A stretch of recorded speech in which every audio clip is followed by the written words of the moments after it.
अस्सलाम वालेकुम गाइस। तो मेरा नाम है मलिक हमज़ा। तो आपने मेरा पिछला व्लॉग तो देख लिया होगा यकीनन। तो अब आगे आपको बताता हूँ कि सीन क्या हुआ। सीन इस तरह हुआ कि हम वापस अपने घर में आए हमने, क्योंकि वापस अब वापसी करनी थी और निकलना था घर की तरफ।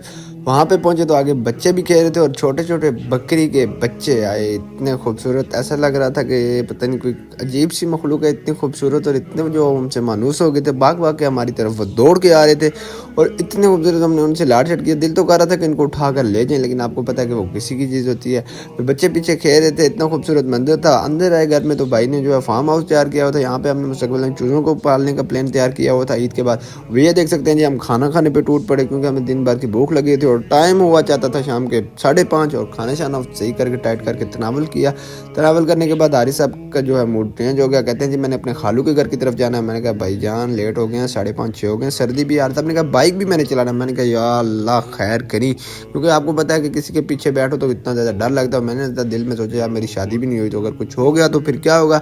लेकिन खैर हम खैर आफियत से जो है वो हम निकल पड़े और रास्ते में हम जो है वो देख सकते हैं ऑफ रोड ड्राइविंग भी की।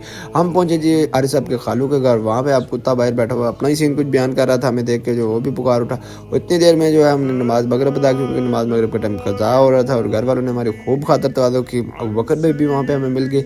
हमने वहाँ पे जो है चाय और बाकी चीज़ें खाने के बाद जो आपने कहा क्योंकि अब निकला जाए, क्योंकि टाइम हो चुके थे 7 के करीब। हारिस साहब देख सकते हैं कि फुल टाइट माहौल में और फुल जो है जैकेट पहने रहे थे, क्योंकि जाते हुए सर्दी थी। हमने कहा जी मरी से कुछ जाते हुए सौगात भी ले जाएं। हारिस साहब ने कहा जी हमने कुछ मीठी रोटियाँ लेनी है। मैंने कहा चलो जी ले लेते हैं। फिर मीठी रोटियाँ वगैरह लेने के बाद, क्योंकि आपको पता खाली हाथों घर वैसे भी जाया नहीं जाता, खतरनाक भी होता है कुछ मैंने सुना हुआ है। फिर रास्ते में हम जो सनी बैंक चौक से निकले और सनी बैंक चौक से रास्ते में हाफिज हारिस साहब हमें नसीहतें भी करते रहे। हमने खूब गपशप मारी और सुकून माहौल में हम बारह का ठाल चौक में पहुंचे। हमने कहा जी भाई की दुकान पे थोड़ा सा रुकते हैं और फिर हम घर की तरफ जाते हैं।